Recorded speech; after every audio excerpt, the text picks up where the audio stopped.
So hi, hello, welcome guys. நீங்க பார்த்துட்டு இருப்பீங்க. So இந்த வீடியோ நம்ம எதை பத்தி பார்க்க போறோம் அப்படினா how to lift Thor hammer.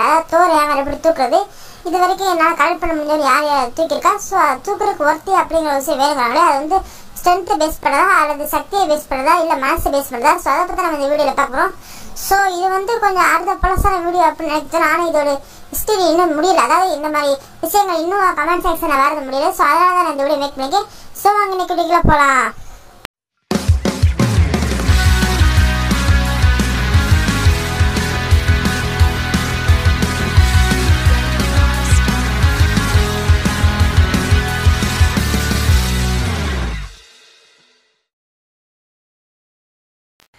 So yes, நான் இந்த வீடியோக்கு போறதுக்கு முன்னாடி உங்களுக்கு முக்கியமான விஷயம் சொல்ல வரேன். அது என்ன அப்படின்னு பார்த்தீங்கன்னா நீங்க இந்த வீடியோட டைம் பார்த்தோன்னு செஞ்சுட்டு இது கொஞ்சம் லென்த்தியான வீடியோ. ஸோ இந்த லென்த்தியான வீடியோ வந்து ஏன் அப்லோட் பண்ண பார்த்தீங்கன்னா தோருடைய ஹேமர் யார் தூக்குறா அப்படிங்கிற ஒரு டாபிக் வந்து ரொம்ப பெருசானது. ஸோ அது மட்டும் இல்லாமல் இந்த மாதிரி லென்த்தியான வீடியோஸ் தான் நான் 2 பார்ட்டில் அப்லோட் பண்ணுவேன். இல்லை ஒரே பார்ட்டை நான் ஃபுல் டைமில் அப்லோட் பண்ணிடுவேன் அப்படிங்கிற கமெண்ட் பண்ணுங்க. ஸோ இன்னைக்கு நான் வீடியோவில் பார்க்கும்போது தோட ஹேமர் பார்த்தா ஸோ இப்போ தோட ஹேமரை பற்றி நான் முழுசாக தெரிஞ்சிருக்கு முன்னாடி அந்த தோட ஹேமரை பற்றி யார் உருவாக்குனா அதை ஏன் யாராலையும் தூக்க முடியாமல் இருக்கு அப்படிங்கிற ஒரு செத்தை நம்ம பார்க்கலாம். ஸோ ஃபர்ஸ்ட் அது யார் உருவாக்குனா அப்படின்னு பார்த்தீங்கன்னா அது வந்து ஆஸ்மித் தான் உருவாக்கியிருப்பாரு. ஸோ அது வந்து ஒரு காஃப் மேஜிக்கை போட்டு தான் உருவாக்கியிருப்பாரு. ஸோ அது வந்து ஒரு உரு மெட்டல் அப்படின்னு சொல்லக்கூடிய மெட்டலாக தான் உருவானது. ஸோ அதுக்கடுத்து இது ஏன் யாரும் தூக்க முடியும் அப்படின்னு பார்த்தீங்கன்னா அதுக்கு காரணம் வந்து 2 விஷயம் சொல்லப்படுது. அது என்னன்னு பார்த்தீங்கன்னா உரு மெட்டலை காஃப் மேஜிக் பயன்படுத்தி தூக்கக்கூடிய எதுவுமே ஒருத்தியான பசங்க தான் தூக்க முடியும் அப்படின்னு சொல்றாங்க. ஸோ இந்த ஒருத்தியை வந்து நம்ம அடுத்தது பார்ப்போம். ஸோ 2வது விஷயம் வந்து அந்த ஓடினோட ஸ்மெல். ஸோ இதில் ஃபர்ஸ்ட் விஷயம் வந்து கன்ஃபார்மே பண்ண இது எந்த காமிக்ஸ்லையுமே. ஆனால் 2வது விஷயம் வந்து ஓரளவு கன்ஃபார்ம் பண்ணப்பட்டிருக்காது. எப்படின்னு பார்த்தீங்கன்னா இப்போ ஓடியில் வந்து என்ன ஸ்மெல் போடுவாங்க நீங்கள் தோர் ஃபர்ஸ்ட் பார்ட் பார்த்துனா தெரியும், இல்லைன்னா காமிக்ஸ் பார்த்துனா உங்களுக்கு தெரிஞ்சிருக்கும், இல்லை அனிமேஷன் சீரிஸ் பார்த்துனா உங்களுக்கு தெரிஞ்சிருக்கும். ஸோ அதில் வந்து என்னன்னு பார்த்தீங்கன்னா நம்ம தோர் வந்து அந்த ஹேமரை கையில் வச்சுக்கிட்டு இருப்பாரு. ஸோ அப்போ ஓடி என்ன பண்ணுவாங்கன்னா நீ இந்த ஹேமரை வச்சுக்க தகுதியானவனே இல்லை அப்படின்னு சொல்லி தோருடைய சக்தியெல்லாம் பறித்து பூமியில் தள்ளி விட்டுருவாரு. ஸோ அது மட்டும் இல்லாமல் அவர் அந்த ஹேமருக்கு ஒரு ஸ்பெல்லும் போடுவார். அது என்ன அப்படின்னு பார்த்தீங்கன்னா உன்னைய தூக்குறதுக்கு யார் தகுதியானவங்களா இருக்காங்கன்னு நீ நினைக்கிறியோ அவங்களுக்கு தோரோட சக்தியை போய் சேரும் அப்படின்னு சொல்றாரு. ஸோ இதுல இருந்து அது யாரும் தூக்க முடியாமல் போகுது. ஸோ தோர் ஃபர்ஸ்ட் பார்ட்ல அதை அப்படிதான் கடைசியில் தோர் தூக்கிடுவாரு. ஸோ அதனால தோருக்கு அந்த சக்தி கிடைச்சிடும். ஸோ அதுக்கப்புறம் இந்த ஒர்த்தி அப்படிங்கிற விஷயம் எங்க இருக்குதுன்னு பார்ப்போம். ஸோ இந்த ஒர்த்தி அப்படிங்கிறது வந்து இதுவரை கரெக்டாக காமிச்சில் மென்ஷன் பண்ண பண்ணல. அதாவது இதான் ஒர்த்தி அப்படின்னு மென்ஷன் பண்ண பண்ணல. ஆனால் எதெல்லாம் ஒர்த்தி இல்லை அப்படின்னு சொல்லி மென்ஷன் பண்ணப்பட்டிருக்கு. அது எப்படின்னு பார்த்தீங்கன்னா ஒரு காமிக்ஸில் வந்து ஏகப்பட்ட காஸ்மிக் பீயிங்ஸ் வந்து மென்ஷன் பண்ணியிருப்பாங்க. உதாரணத்துக்கு பார்த்தீங்கன்னா நம்ம கேரக்டர்ஸ், அதுக்கடுத்து பார்த்தீங்கன்னா நம்ம சில்வர் சர்ஃபர் ஒரு காஸ்மிக் பீயிங் தான், அதாவது காஸ்மிக் பவர் கொண்ட ஒரு பீயிங். ஸோ அதுக்கடுத்து வந்து பார்த்தீங்கன்னா நம்மளுடைய என்டர்னிட்டி இந்த மாதிரி பல கேரக்டர்ஸ் வந்து மேட்ச் பண்ணியிருப்பாங்க. ஸோ அவங்க யாராலையுமே அதை தூக்க முடியாது. ஸோ அப்போ என்ன மென்ஷன் பண்ணி அப்படின்னு அப்போ அதை இமேஜை பார்த்து நாங்கள் என்ன மென்ஷன் பண்ணியிருக்கோம் அப்படின்னு பார்த்தீங்கன்னா பவர்ஸும் இதை தூக்கிறதுக்கு ஒரு முக்கியமான விஷயம் இல்லை. ஸோ அது தான் ஸ்ட்ரென்த். ஸோ ஸ்ட்ரென்த் அப்படின்னு பார்த்தீங்கன்னா நம்ம ஹல்கை சர்வசரமாக தூக்கிடுவார். ஏன்னா ஸ்ட்ராங்கஸ்ட் அவெஞ்சர் அப்படின்னு மென்ஷன் பண்ணுவாங்கல்ல அதில். ஸோ காமிக்ஸை பொறுத்தவரை உண்மையிலே ஸ்ட்ராங்கஸ்ட் அவெஞ்சர் வந்து ஹல்க் தான். ஆனால் மூவியில் கொஞ்சம் மொக்கையை காமிச்சிருவாங்க ஹல்கை என் கருத்துப்படி. ஏன்னா காமிக்ஸை நான் படிச்சிருக்கேன். ஸோ அதை நம்ம ஒரு நாளைக்கு தூக்க முடியாது. ஸோ அதனால இது வந்து ஸ்ட்ராங்காக பேஸ் பண்ண விஷயம் இல்லை. ஸோ அப்போ இது எதை பேஸ் பண்ண விஷயம்? ஸோ இது எதை பேஸ் பண்ணது அப்படிங்கிறதுக்கு 2 வகையான விஷயங்கள் இருக்குல்ல. முதல் விஷயம் என்ன பார்த்தீங்கன்னா நிலையான எண்ணம். அதாவது எப்படி நிலையான எண்ணம் அப்படின்னு பார்த்தீங்கன்னா இடது சயம் வடது சயம் நடுவு மையம் அப்படின்னாங்கல்ல. ஸோ அந்த மாதிரி இருக்குங்க. ஸோ இப்போ வந்து நம்ம தோர் வந்து அவெஞ்சர்ஸ் கூட இருக்காரு அப்படின்னா அவர் வந்து அல்ட்ரானே அழிக்க நினைக்கக்கூடாது, அவெஞ்சர்ஸ்க்கு உதவி செய்ய நினைக்கக்கூடாது. புரியலையா? உங்களுக்கு புரியாமலே சொல்றேங்க. இப்போ உதாரணத்துக்கு அவரை வந்து அல்ட்ரான் எடுக்கலாம், அதாவது ஏஜ் ஆஃப் அல்ட்ரான் எடுக்கிறார் அப்படின்னா அவர் வந்து முதல்ல எடுத்தோடனே அல்ட்ரான் அழிக்க வச்சிடக்கூடாது, அவன் தடுக்கணும், அதுக்கடுத்து அவனை அழிக்கணும். ஸோ இந்த மாதிரி தான் போயிட்டு இருக்கும் தோரோட கான்செப்ட். ஆனால் அந்த தோரோட பண்ணி பார்த்துருக்க மாட்டீங்க. எடுத்தோடனே இறங்கி அடிக்கிறதா தோரோட ஸ்டைல். ஸோ ஆனால் இது ஏன் அப்போ இது பண்ண முடியாது பார்த்தீங்கன்னா தோர் எடுத்தோன்னு அழிச்சிருவாரு. ஆனால் அவர் அழிக்கிறதுக்கு அவங்க தகுதியானவங்களா தான் இருப்பாங்க. ஸோ தோர் வந்து தனக்காக யாரையுமே மென்ஷன் பண்ணி அழிக்கக்கூடாது. இப்போ உதாரணத்துக்கு பார்த்தீங்கன்னா தன்னை ஒரு அடிச்சிட்டான் அப்படின்னு சொல்லி தோர் திருப்பி அடிக்க சுற்றில தூக்குறாங்கன்னா அது கொஞ்சம் முடியாத விஷயமா தான் இருக்கும் அப்படின்னு சொல்லி ஒரு சில காமிக்ஸ் மென்ஷன் பண்ணியிருக்காங்க. ஸோ அது ஏன் அப்படின்னு பார்த்தீங்கன்னா அந்த ஹேமர் வந்து நாமளே யாராலும் தூக்க முடியாங்க நம்ம அடுத்து பார்ப்போம். ஸோ இந்த ஹேமர் வந்து ஓடினோட ஸ்பெல் இருக்கனால அதை வந்து அந்த மாதிரி தான் நடக்கும். ஸோ தூக்க தகுதி வேணும்னா அது ஓடின் வந்து அது தகுதின்னு சொல்லி எதை மென்ஷன் பண்ணார் அப்படின்னு பார்த்தீங்கன்னா நல்ல மனசு, அதாவது நியாயமான புத்திக்காக மென்ஷன் பண்ணாரு. ஸோ இப்போ உங்களுக்கு ஒரு கேள்வி வரும், தோர் டிராகன் நாட்டில் தான் தோர் வந்து ஒவ்வொரு கிரகங்களா போய் வில்லங்களெல்லாம் தோக்கடிப்பாரு, அது எப்படி அப்படிங்க கேட்கலாம். ஸோ அதுக்கு காரணம் என்ன பார்த்தீங்கன்னா அவர் வந்து அவருக்காக பண்ணல, அவருடைய ராஜ்யம் வந்து அமைதி பெறணும் அப்படின்னு சொல்லிட்டு தான் பண்ணிக்காது. ஸோ இது வந்து அவரோட கடமை. ஸோ கடமைக்கு செய்யற இது ஒரு இது. ரெண்டாவது விஷயம் வந்து நல்ல மனசு அப்படின்னு சொல்றாங்க. ஸோ நல்ல எண்ணத்துக்கும் நல்ல மனசுக்கும் நிறைய வித்தியாசம் இருக்கு. ஸோ நல்ல எண்ணம் அப்படின்னு பார்த்தீங்கன்னா மற்றவங்களுக்கு எதாவது நல்லதுன்னு பண்ணுறோம். ஸோ அதை இவங்க செய்யலாம். நல்ல மனசு அப்படின்னு என்ன பார்த்தீங்கன்னா தனக்கு நல்லதுன்னு பட்டா கூட அதை அவங்க செய்ய முடியும். ஸோ இப்போ வந்து உதாரணத்துக்கு சூப்பர்மேனே இந்த ஹேமர் தூக்க பார்ப்பாரு. ஸோ அப்போ தூக்கி வந்து எதிரியை டிஃபீட் பண்ணிடுவாரு. ஸோ டிஃபீட் பண்ணிட்டு அதுக்கடுத்து வந்து அந்த ஹேமர் தூக்கி வரல. ஸோ திரும்ப சூப்பர்மேன் என்ன பண்ணுவாரு, அந்த ஹேமரோட பவர் நல்லா இருக்கு, இதை வச்சு நம்ம எல்லா எதிரிகளையும் தூக்க பார்ப்பாரு. தூக்க முடியாது. அப்போ சூப்பர்மேன் கேட்பாரு, ஏன் என்ன தூக்க முடியல அப்படின்னு கேட்பாரு. அதுக்கு தோர் சொல்லுவாரு, நீ எதிரி அடிக்கணும், அதாவது அந்த ஊரை காப்பாற்றணும் அப்படிங்கக்கா நீ எதிரி அடிக்க நினைச்சு அதனால தூக்குனேன், இப்படி உள்ள ஓன் யூஸ்க்கு யூஸ் பண்ண நினைச்சு அதனால தூக்க முடியாது அப்படின்னு சொல்லுவாரு. ஸோ இப்போ உங்களுக்கு இன்னொரு சந்தேகம் வந்திருக்கும், தோர் எப்படி நிலையான மனநிலை மேலே இருக்காருன்னு. ஸோ இதை நம்ம பார்ப்போம். ஸோ இப்போ வந்து சூப்பர்மேன் தூக்க முடியாது, அந்த தோரை மற்ற யாரும் தூக்க முடியாது, தோரால் மட்டும் தூக்க முடியும் அப்படிங்கிறது ஏன் அப்படின்னா நீங்கள் தோர் ஃபர்ஸ்ட் பார்ட் பார்த்தாலே உங்களுக்கு தெரிஞ்சிருக்கும். தோரால் அதை ஈஸியாக தூக்க முடியும்னா அதுக்கு ஓடி இந்த ஸ்பெல்லை போடுறது முக்கியமான காரணமே தோர் அதை தூக்குறதுக்கு முழுமையான தகுதியுடைய நானும் தான். ஸோ தோர் வந்து புரிஞ்சுக்குவாரு, நான் இந்த மாதிரி தான் வாழணும், இந்த மாதிரி இருக்குங்க தோர் புரிஞ்சுக்குவாரு. ஸோ அதனால அவரால் எப்பயுமே தூக்க முடியும். ஸோ அதுக்கடுத்த விஷயம் இதை எப்படி ஹெலா தூக்குனாங்க அப்படின்னு பல பேர் கேட்டிருக்கீங்க. ஸோ நான் முக்கியமாக சொல்லவே இதில் ஹெலா வந்து இதை தூக்கவே இல்லை. ஸோ அவங்க வந்து என்ன வந்து காற்றுல தடுத்து நிறுத்திட்டாங்க அவங்களோட பவரை யூஸ் பண்ணி. ஸோ நான் முக்கியமாக நீங்கள் ஒரு விஷயத்தை புரிஞ்சுக்கிட்டாலும் இதை பற்றி உங்களை புரிஞ்சுக்க முடியாது. என்ன அப்படின்னு பார்த்தீங்கன்னா எவ்வளோ பெரிய காஸ்ட்லிங் திங்ஸாக இருந்தாலும் இந்த தூக்க முடியாது அப்படின்னு நான் சொல்லியிருக்கேன். அது முழுக்கவே ஒரிஜினலாக தூக்க முடியாது. அதாவது இப்போ தான் அவங்க பவர்ஸ் யூஸ் பண்ணி அதை சீட்டிங் பண்ணி தூக்கிறது கிடையாது. உண்மையாகவே ஒத்தியாக இருந்தால் மட்டும் தான் தூக்க முடியும். ஸோ இப்போ பல பேர் தூக்கிட்டாங்க. ஸோ அதெல்லாம் வந்து சீட்டிங் பண்ணி தான் தூக்கியிருப்பாங்க. ஸோ அதுக்கடுத்து நம்ம இப்போ இது வர என்னன்னு பார்த்தீங்கன்னா காஸ்ட்லிங் திங்ஸாக அதை சொல்லாமல் அழிக்க முடியும், தூக்க தான் முடியாது. அழிக்க முடியும் நான் சொல்ல, அழிக்க முடியாது நான் சொல்லவே. ஸோ ஈஸியாக அழிக்க முடியும். ஸோ காஸ்ட்லிக் திங்ஸ்னால் அது ஒரு சுண்டு வரல் அழிக்கிற மாதிரி. எல்லாம் வந்து ஆஸ்கார்ட் டெட் கார்ட் அப்படின்னு சொல்ல போறாங்க. ஸோ அவங்களால ஹேமர் அழிக்க முடியாது அப்படின்னு ஒன்றும் பிரச்சனை இல்லையே. ஸோ அதுக்கடுத்து வந்து பார்த்தீங்கன்னா நம்ம ஹெலால அதான் அந்த ஸ்ட்ரிக்டோட முதல் ஓனர். ஸோ அதனால வந்து அவங்களுக்கு அந்த ஸ்ட்ரிக்டோட வீக்னஸ் பற்றி நல்லாவே தெரிஞ்சிருக்கும். ஸோ அது மட்டும் இல்லாமல் ஹெலாவோட ஃபுல் பவர் யூஸ் பண்ணி சுற்றிலாம் அதுக்கு மேலே நிற்க கூட முடியாதுங்க நம்ம தான் தோர் டிராகன் காமிச்சிருப்பாங்க. ஸோ இப்போ இந்த டாபிக் முடிஞ்சா. ஸோ இதுக்கடுத்து நம்ம என்னென்ன டாபிக் பார்க்க போகிறோம் அப்படின்னு பார்த்தீங்கன்னா அந்த சுத்தியை வந்து ஸ்பெல் இல்லைன்னா எல்லாராலையும் தூக்க முடியுமா முடியாதா அப்படிங்கிற டாபிக்ல தான் இப்போ நம்ம போகிறோம். ஸோ இதை வந்து இதுக்கு வந்து பதில் என்ன பார்த்தீங்கன்னா நிச்சயம் முடியும். ஏன் அப்படின்னு பார்த்தீங்கன்னா இப்போ வந்து ஹெலா வந்து அதை ஹெலா தான் அதுக்கு முக்கிய மெயின் ஓனர். ஸோ ஹெலாக்காக சுத்தி உருவாக்கப்படும். ஸோ ஹெலாக்கு நல்ல மனசு இருக்கு நீங்கள் எல்லாம் நினைக்கிறீங்களா? இல்லை. ஸோ அப்போ அவங்களால மட்டும் எப்படி தூக்க முடிஞ்சு? ஸோ ரெண்டாவது விஷயம் என்னன்னா நம்ம ஓடி இந்த ஸ்பெல் போடுறதுக்கு முன்னாடி அந்த ஹேமர் தோருக்கு சொந்தமானது தானே இருக்கும். ஸோ அப்போ ஓடி இந்த ஸ்பெல்லை எதுக்காக போடுவார்?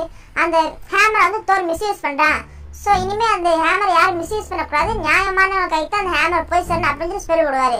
அப்படி பார்த்தீங்கன்னா அந்த ஹேமர் அதுக்கு முன்னாடி தோர் டெக்மோ மிஸ்யூஸ் பண்ணிட்டு இருக்காரு தோர். ஸோ அப்போ அவரால் ஹேமர் தூக்க முடிச்சு. ஸோ உங்களுக்கு நல்லா புரிஞ்சுக்க நினைக்கிறேன். ஓடினோட ஸ்பெல்லால் மட்டும் தான் ஹேமர் தூக்க முடியாமல் இருக்குது வர.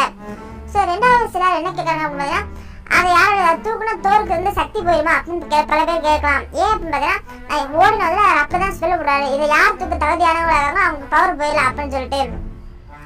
ஸோ இது வந்து காமிக்ஸ் நடந்திருக்கு. ஸோ உதாரணத்துக்கு பீட்டா ரேபின்னு எடுத்துங்களேன், அவர் வந்து தோரோட சுற்றி தூக்கணும்னா அவர் தோறா மாதிரி வரு. ஸோ ஓடி வந்து கூப்பிட்டோன்னா பீட்டா ரேபின் தான் இங்கே போவார். ஸோ இது எப்படி நடக்கும் அப்படின்னு பார்த்தீங்கன்னா நம்ம காமிக்ஸை பொறுத்தவரை கொஞ்சம் தோருடைய ஆர்ஜின் இதெல்லாம் கொஞ்சம் வித்தியாசமா இருக்கு. எப்படின்னு பார்த்தீங்கன்னா அங்கே வந்து நம்ம தோரை வந்து ஒரு சாதாரண ஹியூமனாக தான் முதல்ல காமிப்பாங்க.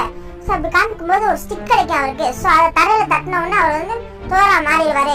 ஸோ அதாவது அந்த ஸ்டிக் வந்து ஹேமராக மாறிடும். ஸோ இப்போ வந்து அந்த ஹேமரை விட்டு அவர் 30 செகண்ட் பிரிஞ்சிருந்தாங்கன்னா அவர் பழையபடி நார்மல் ஹியூமனாக மாறிடுவார். ஸோ இதனால நடந்திருக்கு. ஸோ அது மூவியில் இன்னும் சரியாக கொண்டு வர பல்ல. ஏன் அப்படின்னு பார்த்தீங்கன்னா ஸ்பெல்ல ஒரே மாதிரி மாற்றிட்டாங்க, ஆனால் சரியாக அடாப்ட் பண்ண முடியல அப்போ நினைக்கிறேன். ஏன் பார்த்தீங்கன்னா இப்போ விஷ்ணு அதை ஒரு தடவை தூக்கி வைப்பாரு. ஸோ அவருக்கு அந்த பவர்ஸ் வந்ததா வரல அப்படின்னு நீங்கள் கேட்டீங்கன்னா ஐ டோன்ட் நோ. ஏன்னா அவர் இந்த மூவியில் அந்த பவர்ஸை யூஸ் பண்ணிக்கவே மாட்டார். ஆனால் நீங்கள் ஒரு சீனை விட்டு கவனிச்சுதான் தெரியும், விஷ்ணு நம்ம தோடு ஹேமரை வச்சு தூக்கி அடிப்பார் நம்ம அல்ட்ரான. அது மட்டும் இல்லாமல் நம்ம தோடு வந்து அல்ட்ரான அடி வாங்கிட்டு இருப்பார் சுற்றி இல்லாமல். அதை நீங்கள் பார்த்து அவங்களுக்கே தெரிஞ்சிருக்கோம், அதான் ஏஜ் ஆஃப் அல்ட்ராவில். ஸோ அதுக்கடுத்து பார்த்தீங்கன்னா ஹல்க் வந்து அவஞ்சர் ஃபர்ஸ்ட் பார்ட்டில் அது தூக்கவே முடியாமல் இருக்கும். ஸோ அது ஹல்கால என் தூக்க முடியாது பார்த்தீங்கன்னா நம்ம ஃபர்ஸ்ட் பார்ட் பார்த்தீங்கன்னா அவஞ்சர் ஃபர்ஸ்ட் பார்ட்டில் அதை வந்து நம்ம தோர் வந்து ஹல்க் அடிப்பார். ஸோ திருப்பி அடிக்கணும் அப்படின்னு நினச்சி ஹல்க் அதை தூக்க பார்ப்பாரு. ஸோ அதனால தான் தூக்க முடியாமல் போயிடும். ஆனால் தோர் வந்து ஹல்க் அடிக்கணும் அப்படின்னு நினைக்க முடியாது, டிஃபிட் பண்ணிட்டு தான் நினைப்பாரு. ஸோ அதனால தான் தோரால் தூக்க முடிஞ்சு. ஆனால் காமிக்ஸை பொறுத்தவரை ஒன் ஆஃப் த பெஸ்ட் தோரோட ஹேமர் தூக்குறது அப்படின்னா தோருக்கு அடுத்து நம்ம ஹல்கை தான் சொல்லலாம். ஏன்னா ஒரு தடவை 2 தடவை இல்லை, எக்கச்சக்கமான தடவை தோர் ஹேமர் தூக்கிட்டே தெரியும் ஹல்க்கு. உதாரணத்துக்கு சொல்ல போனால் தோரே ஹல்க்கு அந்த ஹேமரை வச்சு குழந்தை கட்டி கண்ணா சொல்லலாம். ஸோ இது வந்து எப்படி நடந்திருக்கு அப்படின்னு பார்த்தீங்கன்னா மூவில ஏன் தூக்க முடியாது அப்படின்னு பார்த்தீங்கன்னா இதை வந்து ஒரு நல்ல மனசு அப்படின்னு சொல்லுவாங்க. ஸோ ஹல்க் வந்து இப்போ பூஸ்டரா இருக்கும்போது தூக்க முடியாது. ஸோ கிரே ஹல்க் அப்போ நீங்க எடுத்தீங்கன்னா கூட அது கூட பண்ண முடியாது. So grey Hulk professor Hulk பற்றி நான் கூடிய சீக்கிரம் வீடியோ போடுறேன். ஸோ கிரே ஹல்க் பற்றி நீங்க எடுத்தீங்கன்னா அதை நீங்க தூக்க முடியாது. ஏன் அப்படின்னு பார்த்தீங்கன்னா பேனர் அதாவது ப்ரூஸ் பேனருடைய கிரே ஹல்க் ஃபார்ம் வந்து எப்படி பார்த்தீங்கன்னா அந்த ப்ரூஸ் பேனருடைய எண்ணங்கள்ல செயல்படும். அதாவது அவருக்கு எது நல்லது, அவர் எந்தெந்த ஆசையெல்லாம் கட்டுப்படுத்தினாரு, எதெல்லாம் பண்ணாரோ அதை மட்டும் தான் அந்த கிரே ஹல்க் பண்ணும். ஆனா ஹல்க்குங்கிறது ப்ரூஸ் பேனை கட்டுப்படுத்தின கோவத்தை மட்டுமே அடிப்படையாக கூட தான் ஹல்க். ஸோ ரெண்டாவது விஷயம் பார்த்தீங்கன்னா நம்ம ஹல்க் வந்து ஒரு குழந்தை மாதிரி guys. ஸோ உங்களுக்கே தெரியும் இந்த தேனஸ் இது கூட ஒரு சில விஷயங்கள் சொல்லப்படுது. தேனஸ் அடுத்த நாள் ஹல்க் கில்ட்டி ஆயிட்டார் அப்படின்னு.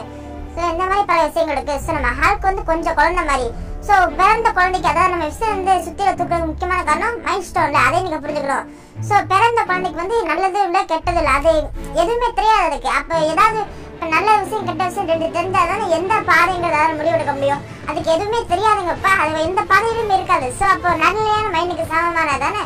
ஸோ அதனால விஷயம் தூக்கிப்பாரு. ஸோ ஹல்க் ஃபார்ம் அப்படிதான். இப்ப ஹல்க்கு பிடிச்சிருந்தா அவெஞ்சர்ஸ் நல்ல செய்வாரு, கெட்டவங்க அழிப்பாரு. ஹல்க்கு பிடிக்காம அவெஞ்சர்ஸ் அழிப்பாரு, கெட்டவங்களே அழிப்பாரு. ஒருவேளை ஹல்க்கு கெட்டவங்களை பிடிச்சிருச்சுன்னா அவங்களுக்கு உதவி செஞ்சுட்டு அவெஞ்சர்ஸ் அழிப்பாரு. ஸோ இந்த மாதிரி தான் ஹல்க் போயிட்டு இருப்பாரு. ஸோ அதனால தூக்க முடிஞ்சிருக்கு. ஸோ ரெண்டாவது விஷயம் என்ன அப்படின்னு பார்த்தீங்கன்னா இதுல வந்து யார் யார் கான்செப்ட் தூக்கிருக்கா அப்படிங்கிறத பத்தி நம்ம இந்த வீடியோ முக்கியமா எனக்கு சொல்ல வந்தது அதான். ஸோ இதை வந்து யார் யார் தூக்கிருக்கா அப்படின்னு பார்த்தீங்கன்னா நம்ம ஹல்க் எக்கச்சக்கமான தடவை தூக்கிருக்காரு. அதுக்கான காரணம் நான் சொல்லிட்டேன். ஸோ அதுக்கடுத்து வந்து நம்ம ரெட் ஹல்க் தூக்கிருக்காரு. ஸோ ரெட் ஹல்க் எப்படி தூக்கினாரு அப்படின்னு பார்த்தீங்கன்னா அவர் வந்து தோர் வந்து ஸ்பேஸ்க்கு கூட்டி போயிடுவாரு. ஸோ அங்கே நோ கிராவிட்டியை பயன்படுத்த நம்ம ரெட் ஹல்க் தூக்கிடுவாரு. ஸோ அதுக்கடுத்து இது வந்து சீட்டிங் தாங்க. ஸோ ஏற்கனவே சொன்ன மாதிரி சீட்டிங் வந்து ஹேமர் யாரெல்லாம் தூக்கலாம்.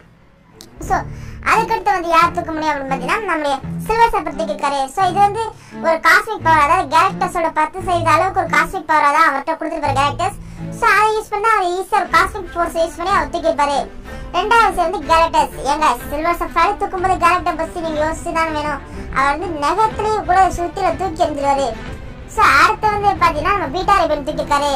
ஸோ இந்த மாதிரி கேப்டன் அமெரிக்கா கூட ஒரு தடவை தூக்கிருக்காரு. அப்புறம் சூப்பர்மேன் தூக்கிருக்காரு, ஒன்றரை மணி தூக்கிருக்காரு. இந்த மாதிரி லிஸ்ட் போய்கிட்டே இருக்கு. ஸோ அதுக்கடுத்து வந்து பார்த்தீங்கன்னா இதுல வந்து முக்கியமான இன்னொரு கேள்வி இருக்காது. ஏன்னா கேப்டன் அமெரிக்கா ஏன் தூக்கல அப்படிங்கிற ஒரு கேள்வி உங்களுக்கு வரலாம், அதாவது மூவில. ஸோ மூவில ஒரு தூக்காதுக்கு ஒரு முக்கியமான காரணம் சொல்லப்படுது என்ன அப்படின்னு பார்த்தீங்கன்னா நம்ம அயன்மேனோட அப்பாவை கூட அவரோட நண்பன் பக்கி தாங்கிறது அவருக்கு தெரியும். அது அயன்மேன் தான் மறைச்சார், அதனால தூக்க முடியாது அப்படின்னு சொல்றாங்க. ஸோ அயன்மேன் தூக்க முடியாது இது எப்படி கேள்வி ஆகும். அயன்மேன் தனக்குள்ள 1000 ரகசியங்கள் அடக்கி வச்சிருப்பாரு. ஏன் அப்படின்னு பார்த்தீங்கன்னா அவர் எல்லாமே உலகத்தை நன்மைக்காக தான் பண்ணுவாரு. ஸோ அப்படி இருக்கும்போது உண்மையை சொல்லாம இருக்கனால தூக்க முடியாது இல்லையா. ஸோ இதான் ஒரு ரீசன். ஸோ அதுக்கடுத்து வந்து பார்த்தீங்கன்னா இந்த வந்து நம்ம தேனஸால தூக்க முடியுமா தூக்க முடியாதா அப்படின்னு கேட்குறீங்க. ஸோ எனக்கு தெரிஞ்சு இதை வந்து தேனஸ் அதாவது மைண்ட் ஸ்டோன் யூஸ் பண்ணி தூக்க முடியாது அப்படின்னு சொல்லிட்டு இப்போ தேனஸ் தூக்க முடியும் அப்படின்னு பார்த்தீங்கன்னா எனக்கு தெரிஞ்சு தேனஸால எந்த ஸ்டோனுமே ஹெல்ப் பண்ணாது, ஒரே ஒரு ஸ்டோனை தவிர, அதான் ரியாலிட்டி ஸ்டோன். ஸோ இந்த ரியாலிட்டி ஸ்டோன் வந்து காமிக்ஸை பொறுத்தவரையுமே ரொம்பவே மாறிக்கு. தேனஸே காமிக்ஸை பொறுத்தவரை ரொம்பவே மாற்றிருக்காங்க மூவில. ஸோ இது காமிக்ஸை பொறுத்த ரியாலிட்டி ஸ்டோன் எப்படி பார்த்தீங்கன்னா அலாவுதீன் அக்பர் நடக்கும் மாதிரி guys. ஸோ அதை சொல்லி தேனஸ் என்ன கிட்டாலும் நடக்கும். இப்போ தான் கேப்டன் அமெரிக்கா சீல்டு உடையும், நம்ம தோர் கல்லா போடனா போவாரு. ஸோ இந்த மாதிரி ரியாலிட்டி ஸ்டோனை பயன்படுத்தி தேனஸ் எதை கெட்டாலுமே ஈஸியாக நடந்துடும். ஆனால் மூவில வந்து அதை அப்படி அடாப்ட் பண்ணிக்காங்க எனக்கு சரியா தெரியல. அதை ரியாலிட்டியே சேஞ்ச் பண்ண முடியும் அப்படின்னு காமிச்சிருக்காங்க. ஸோ இதை பற்றி டீட்டெயிலான எக்ஸ்பிளேஷன் அவங்க தரல. ஸோ எனக்கு தெரிஞ்சு இது வந்து காமிக்ஸை பொறுத்த மாதிரி அடாப்ட் பண்ணியிருந்தாங்க அப்படின்னா தோரோட ஹேமரை தூக்குறதுன்னு தோரே ஹேமர் அமைத்துவார் நம்ம தேனஸ். ஸோ அந்த அளவுக்கு தேனஸுக்கு பவர் இருக்கு. ஸோ நீங்க வந்து இன்ஃபினிட்டி ஸ்டோன்ஸ் சாதாரண நினைச்சுக்கிட்டீங்கன்னு நினைக்கிறேன். ஏன் ஒரு ப்ரோ கமெண்ட் பண்ணி என்ன பண்ணா ஏன் ப்ரோ அந்த அதாவது தேனஸ் பிளாக் ஆர்டர் பிக் ஜெயின்ட்டுக்கு அதாவது அவங்க வந்து இந்த மூவில வரல. ஸோ அவங்க வந்து தானே சொல்லிக்கலாம். ஸோ பிக் ஜெயின் வந்து அனிமேஷன் சீரிஸ் வந்துருக்காங்க. ஸோ அவங்க இந்த ஜெயின்ட்டுக்கு வந்து டெலிபோர்டேஷன் பவர் இருக்கு. ஸோ அப்புறம் இதுக்கு அவங்களுக்கு இந்த ஸ்பேஸ் ஸ்டோன் தேவைப்படுது அப்படின்னு கேட்பீங்க.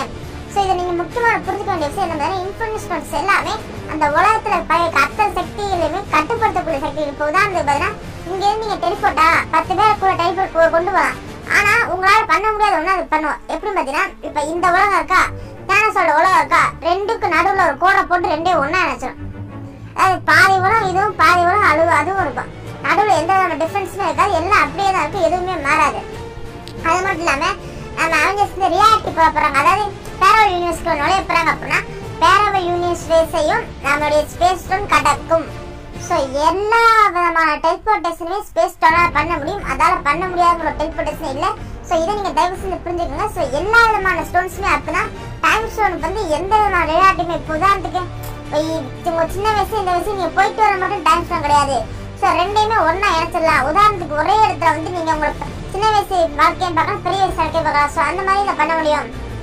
ஸோ நீங்க ஸ்டோன்ஸை பத்தி முதல்ல முக்கியமாக தெரிஞ்சுக்கணும். ரெண்டாவது விஷயம் நான் முதல்ல சொன்னது வந்து சரியாகவே சொல்றேன்.